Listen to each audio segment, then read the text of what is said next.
This is Jonathan Agger of Fifth Pro Boxing Fans. We're here at the final press conference for Jake Paul against Mike Tyson. Goes down Friday, AT&T Stadium, live on Netflix. Amer Abdallah joins me.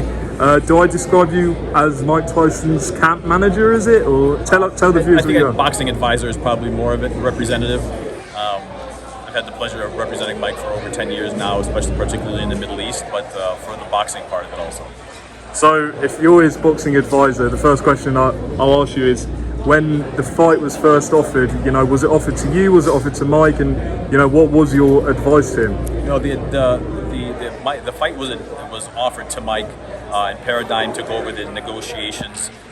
Andrew Ruff did a great job with it to negotiate with Nikisa, MVP, and with Netflix.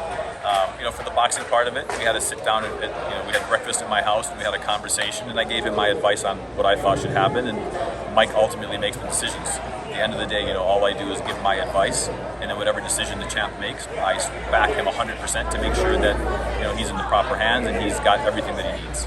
How concerned were you after sort of the ulcer flare-up? Mike made comments on the Netflix documentary saying, he felt like he was going to die. It was that serious. How concerned were you at the time? Of course, very concerned. It's not just the injury that happens; it's the recovery after the injury. Could it flare up again? Mike's got such a high tolerance of pain that he never even felt anything. It just happened, all of a sudden. And it happened in a dangerous place. He was, airborne, and thank God that he had, his wife with him, and he was able to get immediate medical attention to it. But it is a non-issue at this point. Mike's been cleared by all of his physicians, and he's 100% ready to go. That is a non-issue at this point. So just on some reports on, I think it was social media earlier this week, saying that Mike would have to sort of pass a few late tests. Is everything going ahead as per expected on Friday? No issues. 100%. Health-wise, Mike is 100%. And just everyone sees the clips on Instagram, and it is incredible. 58 years old, fighting like this, training like this. How inspiring do you think this is for people? People can say what they want about the event, but it's a 58-year-old man who's got himself back to this point. What impact does this have on sort of everything? It's funny you say that. When we leave the gym almost every day, I tell him, Mike, you inspire me. And he's like, really? Like, Mike is so far removed from Mike Tyson because he's in his own skin. He doesn't know how big of an impact that he has on people. We were at the gym the other day and we were admiring, pictures of Salvador Sanchez, and Mike was like, look at us just standing around here, just looking at this guy, admiring his career. And we were talking about, how far back he went, and his fights with Little Red and Zuma Nelson, and just the stuff that he did. And I said, Mike, that's the same impact that you have on this younger generation. He goes, you think so? You have no idea how influential you are. At 58 years old, Mike Tyson has done what no other legend has been able to do. And with all due respect to all of the great legends that have paved this way and are in our sport that we admire, but nobody during their prime, after their retirement, and at 58 years old, can draw what Mike Tyson draws. And that's not disrespectful to anybody, that's just the truth. There is not one name in boxing today that can draw and bring in the numbers and the attention that Mike Tyson can bring in. And that is a huge testament to who he is and the influence that he has. So, does he have this huge influence? Of course he does. I don't know if you were around him sort of during his heyday, but he trains like a demon now. How much of it is sort of controlling that to make sure that you can get the best out of him in training? I know, obviously, you're not part of the training itself, but you watch along. How important is it just to manage that schedule? Most of the days we're kicking Mike out of the gym. Most of the days we're telling him that's enough, champ. Most of the days we're telling him that's enough sparring, Mike. And the team that we put together, he obviously had Billy White for a long time and Coach Rafael Cordero. But other than that, the personal trainers, the physical therapists, the massage therapists, the nutritionists, the rest of the team that came in, I'm very happy to say and proud to say that we put together the best guys for Mike in this position that he's at. If you left it to Mike, he'd be in the gym all day. He'd be training 3 or 4 times a day, and oftentimes he'll come to the gym and he would already done sessions on his own that we find out about later. Mike does everything the same way. He goes all out. So the Mike Tyson that you see in the ring is the Mike Tyson and every single day. Everything that he does to the best that he can possibly do. It's hell or high water. He burns his ships.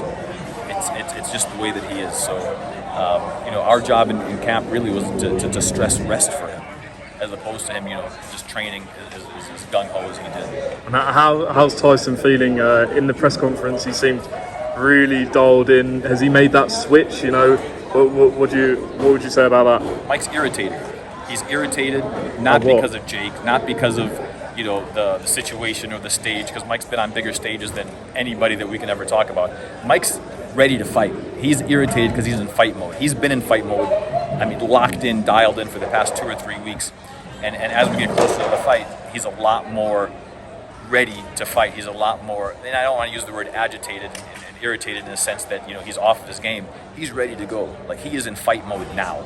So now it's just keeping the lion tame until we can let him out on Friday, and then once he's out, it's just going to be absolute destruction. I really think Mike's going to have a great performance. I just hope that he comes out of this as healthy as possible, and for him to be able to enjoy his life as the living legend that he is. Do you share the view, just last couple of ones, do you share the view that Mike needs to get this done early? A lot of people don't believe he's going to be able to last 8 rounds at a pace. What would you say to those people? I think that's ignorant for people to say that. Mike's sparring, he's been sparring 8 to 10 rounds throughout camp. His conditioning is a non-issue. Mike Tyson's not going to have a problem with his conditioning. He has not indicated any of that in camp, because if there was, then I would have that concern. But I do not have that concern. I'm saying that, not just to somebody trying to, promote the fight or, hype it up at all. Mike Tyson's in great shape. Obviously, the earlier that he can get him out of there and the less damage and the less shots that he can take, I would love. And I think that this fight is going to be a very, very interesting in the very first couple of rounds. I think you're going to see Jake really backpedaling and trying not to engage Mike in the beginning. But, of course, I would love to see a first round, second round knockout. Lastly, Amer, I really appreciate the time. As you say, Mike's really got himself back into shape, training hard. I spoke to a couple of his sparring partners, and they say, look, he's a killer, like, plain and simple. So does it frustrate you or the team or anyone else in this promotion when people say, we think this is scripted, or, what do you make of that? Look, it's hard for people to understand that Jake Paul has risen to the level that he has, and the kid's got 10 fights, 11 fights. I had the pleasure, and I will say the pleasure because it was a pleasure, and the honor of promoting the Jake Paul Tommy Fury fight. And it's hard to be able to fathom that a YouTube kid, a Disney kid, could possibly have the kind of stardom and the star power that Jake has. So the first thing they attribute that to is they got to be scripted. People got to be taking dives. I do not believe in my heart that Tyron Woodley would ever take any amount of money to fall face first. I do not believe, because there has never been any kind of conversation whatsoever about this fight being scripted at all. 1, Mike would never ever go with something like that.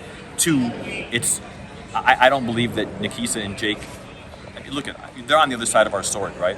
But I don't believe that they ever would lack the integrity to be able to pay anybody off. I just don't believe that, and I've been on the inside of these conversations on a few of Jake's fights.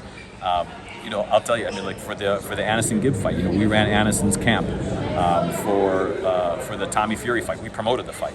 For the Mike Tyson fight, we were on the other side. There's never once been any kind of conversation whatsoever of that. And let me tell you something. Even if, and I don't even want to say that and allude to that, but even if everybody prior to Mike Tyson was, Mike Tyson's not fucking taking a payday to do anything. He's going in there to take Jake out, 100%. I really appreciate your time, and good luck on Friday night to you and the team.